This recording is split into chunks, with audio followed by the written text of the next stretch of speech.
Hello everyone. तो कैसे हैं आप लोग? आई होप आपका जनरल सेशन का एग्ज़ाम काफ़ी अच्छा गया होगा। उम्मीद करते हैं कि आप मेंस को क्वालिफाई करें और एडवांस के लिए भी एप्लीकेबल हो जाएं।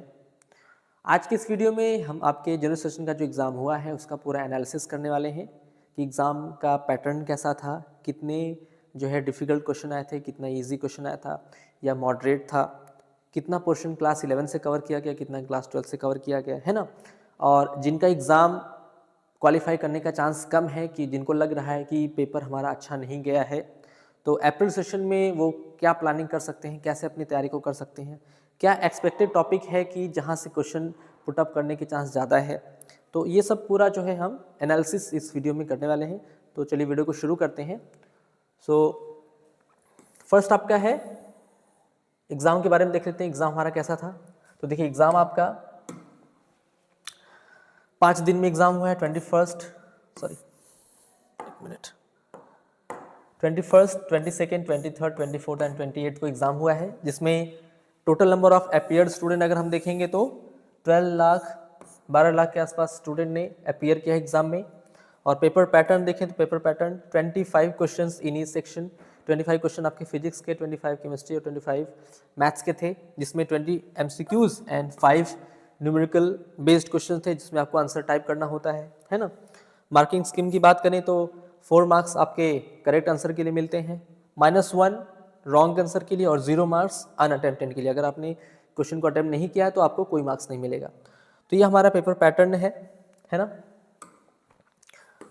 इसके बाद ओवरऑल एनालिसिस देखें। ओवरऑल एनालिसिस ये मैथ्स का है, सॉरी ये यहाँ पे आगे पीछे हो गया आई थिंक। ये ओवरऑल एनालिसिस ऑफ मैथमेटिक्स है, ये एडिटिंग में कोई प्रॉब्लम हो गया है। तो क्लास वाइज डिस्ट्रीब्यूशन देखें तो क्लास वाइज डिस्ट्रीब्यूशन में 42% आपका क्लास 11 से कवर किया गया है, 58% आपका क्लास 12 से। मीन्स जितने भी क्वेश्चन आपके आए हुए हैं उसमें 42% आपके क्लास 11 से लिया गया है एंड 58% ऑफ क्वेश्चन क्लास 12 से रहा है। डिफिकल्टी लेवल देखें तो 20% आपके इजी क्वेश्चंस थे, 60% आपके मॉडरेट थे एंड 20% आपके डिफिकल्ट थे। और अगर हम लोग कंपेरिजन करें फिजिक्स एंड केमिस्ट्री से, तो फिजिक्स और केमिस्ट्री का जो क्वेश्चन रहा वो मॉडरेट रहा, इजी टू मॉडरेट रहा, जबकि मैथ्स का जो पेपर था वो मॉडरेट टू टफ रहा, थोड़ा सा डिफिकल्ट था और लेंदी था। लेंदी कहने का मतलब कि क्वेश्चन को सॉल्व करने में काफ़ी टाइम लग रहा था, है ना, इस बार का जो जनरल सेशन हुआ है। और कुछ शिफ्ट के क्वेश्चन तो थोड़े से कह सकते हैं टफ थे, बहुत ज़्यादा लेंदी थे, है ना। पैटर्न की बात करें तो पैटर्न आपका टफ और लेंदी में आएगा। पेपर आपका इस बार थोड़ा टफ था और लेंदी था, पर्टिकुलर मैथ्स का मैं बात कर रहा हूँ। तो यहाँ पे हम एनालिसिस करेंगे कि आपके 2025 जो जनरल सेशन हुआ था उसमें कहाँ से क्वेश्चन ज़्यादा आए हुए थे, उसका वेटेज क्या है। सो ओवरऑल मैंने जो है यहाँ पर पूरे टॉपिक वाइज को परसेंटेज में डिस्ट्रीब्यूट किया हुआ है। जैसे कोनिक सेक्शन आप देखें तो कोनिक सेक्शन आपका जो है, कोनिक सेक्शन से 8.8% क्वेश्चन आए हुए हैं ना। मैट्रिक्स डिटरमिनेंट से 7.6%। ऐसे ही ये टॉप 10 टॉपिक्स हैं, टॉप 10 टॉपिक जहाँ से कह सकते हैं कि ओवरऑल मैक्सिमम क्वेश्चन आए हुए हैं। ये आपके 2025 जनरल सेशन का है। और आगे हम अप्रैल सेशन का देखेंगे। अप्रैल सेशन के लिए देखिए, अप्रैल सेशन में अगर हम देखें तो अप्रैल सेशन में जो आपका एग्जाम हुआ है उसमें देखिए, उसमें थोड़ा सा चेंज हुआ है एज कम्पेयर टू जनवरी। जनवरी में सीक्वेंस सीरीज से क्वेश्चन आया हुआ था, कोनिक सेक्शन भी था, 3D geometry, set theory, matrix determinant, probability, integration. Top 10 में अगर देखें तो टॉप 10 में इस बार वेक्टर और डिफरेंशियल इक्वेशन नहीं है। मींस जनरल सेशन में आपके वेक्टर और डिफरेंशियल इक्वेशन से क्वेश्चन आए थे, टॉप 10 में था वो, उसका परसेंटेज थोड़ा हाई था। इस बार इसको कम कर दिया गया, इसका वेटेज थोड़ा कम हो गया है ना, अप्रैल सेशन में। ऐसे अगर हम लोग देखें आपके इस बार जनरल सेशन का, तो इस बार 2026 जनरल सेशन का आपका ये है, जिसमें कोनिक सेक्शन आपका सबसे हाई वेटेज रहा। कोनिक सेक्शन का, कोनिक सेक्शन से आपके 10.8% क्वेश्चन आए, इंटीग्रेशन से 7.4% क्वेश्चन आए, प्रोबेबिलिटी तीसरा रहा। तो ये आपका टॉप 10 में देखेंगे ना, तो टॉप 10 में 1 2 3 4 5 6 7 8 9 और 10, ये टॉप 10 आई थिंक, ये टॉप 10 है। तो टॉप 10 इस बार 3D नहीं रहा, परमुटेशन कॉम्बिनेशन नहीं रहा और वेक्टर, ये टॉप 10 में नहीं रहा है। जनरल सेशन की मैं बात कर रहा हूं, ठीक है। अब इसी को देख करके हम अप्रैल सेशन का डिस्कस करेंगे कि अप्रैल सेशन में आपके क्या चांसेस है, अप्रैल सेशन में कैसा बनेगा पेपर। तो यहाँ पे देखिए, ये आपका पहले मैं कंपेयर करता हूं जनवरी अप्रैल 2025 का। कोनिक सेक्शन टॉप 10 में बात करूँ तो 1 2 3 4 5 6 7 8 9 और 10, ये टॉप 10 आपका है। टॉप 10 ये है आपका टॉप 10 है। इस बार टॉप 10 में जो क्वेश्चन आए हुए हैं वो आपका सॉरी वेटेज जो है इसका है टॉप 10 से। देखिए टॉप 10 से कौन गायब हुआ, वेक्टर गायब हुआ और डिफरेंशियल इक्वेशन, है ना। जनरल सेशन में वेक्टर का जो वेटेज है वो 4.8 है और अप्रैल में जाकर के इसका वेटेज कितना हो गया, 4% हो गया। तो थोड़ा सा ही डिक्रीज हुआ, है ना। और अगर डिफरेंशियल इक्वेशन की बात करें तो डिफरेंशियल इक्वेशन जो है 4.8% से डिक्रीज होकर के कितना हुआ, ये आपका 3.5% पहुंच गया। ये जनरल सेशन में एग्जाम हुआ, ये अप्रैल सेशन में। बाकी के जो 8 टॉपिक्स हैं, 8 topics, sequence series, conic section, 3D geometry, set theory, matrix determinant, probability, integration and permutation and combination, ये दोनों में ही दोनों का कह सकते हैं दोनों का वेटेज काफी हाई रहा, ये 8 टॉपिक्स का। सो अगर आप इन 8 टॉपिक्स को आपने कवर किया होगा 2025 में तो आप इजीली वहां से एग्जाम को क्वालिफाई किए होंगे। सेम ऐसा ही हम देखने वाले हैं कि अप्रैल सेशन में आपका क्या हो सकता है, क्या चांसेस हैं। सो देखिए यहाँ पर आप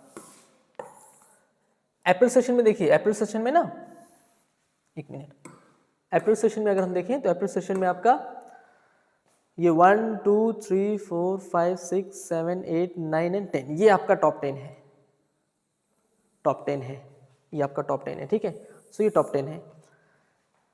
अप्रैल सेशन में कोनिक सेक्शन का वेटेज काफी हाई रहा जनवरी में, तो इसमें भी आपका ये हाई ही रहेगा, है ना। बाकी इंटीग्रेशन इधर है, इंटीग्रेशन यहाँ भी होगा, सॉरी यहाँ भी इंटीग्रेशन ये है ना, ये आपका होगा, तीसरा ये होगा, चौथा ये होगा, पांचवा ये। ट्रिग्नोमेट्री का जनरल सेशन में वेटेज आपका लो रहा, सॉरी हाई रहा, जनरल सेशन में इसका वेटेज हाई रहा। इस बार चांसेस है कि अप्रैल में इसका लो हो जाए, ये लो में जाएगा जैसा हम उम्मीद करते हैं। क्वाड्रेटिक इक्वेशन का जनरल सेशन में हाई रहा, इस बार ये भी डिक्रीज करेगा और एरिया भी डिक्रीज करने वाला है। हम ये जो है कंपैरिजन जनरल सेशन से कर रहे हैं क्योंकि जनरल सेशन में जिसका वेटेज थोड़ा लो था वो अप्रैल में जाके हाई हुआ है, तो ऐसे यहाँ भी होगा, है ना। 3D ज्योमेट्री का इस बार वेटेज थोड़ा हाई होगा, टॉप 10 में आएगा, परम्यूटेशन कॉम्बिनेशन भी टॉप 10 में आएगा और वेक्टर भी टॉप 10 में आने वाला है। सो आप यहाँ से जो आपके 7 टॉपिक्स हैं, conic section, integration, probability statistics, sequence series, set theory, relation function, differential equation, matrix determinant and top 3 में ये 3D geometry, permutation combination and vectors, in 10 topics को अगर आप कवर करते हैं अच्छे से तो आपका लगभग कह सकते हैं ना 55 to 60% क्वेश्चन आपका इन 10 टॉपिक्स से आने वाला है। 55 to 60% मतलब समझ रहे हैं, आपका लगभग हो जाएगा 15 क्वेश्चन आपका बन जाएगा। 25 क्वेश्चन में से 15 क्वेश्चन आपके इन्हीं 10 टॉपिक्स से आने वाला है। सो आप कोशिश ये कीजिए कि पहले इन 10 टॉपिक्स को कवर कीजिए अच्छे से अप्रैल सेशन के लिए, उसके बाद अगर आपके पास टाइम बचता है तो बाकी के टॉपिक्स को कवर कीजिए, है ना।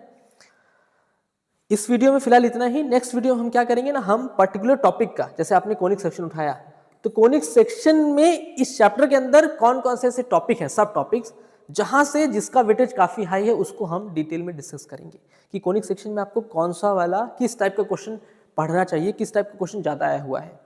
सेम ऐसे इंटीग्रेशन में देखेंगे, इंटीग्रेशन में भी डिफिनिट से ज़्यादा पूछा है, इनडिफिनिट से, डिफिनिट में भी किस टाइप के क्वेश्चन ज़्यादा आया हुआ है, तो इन सब पे हम डिटेल में जो है एनालिसिस करके आपका नया वीडियो लेकर के आएंगे।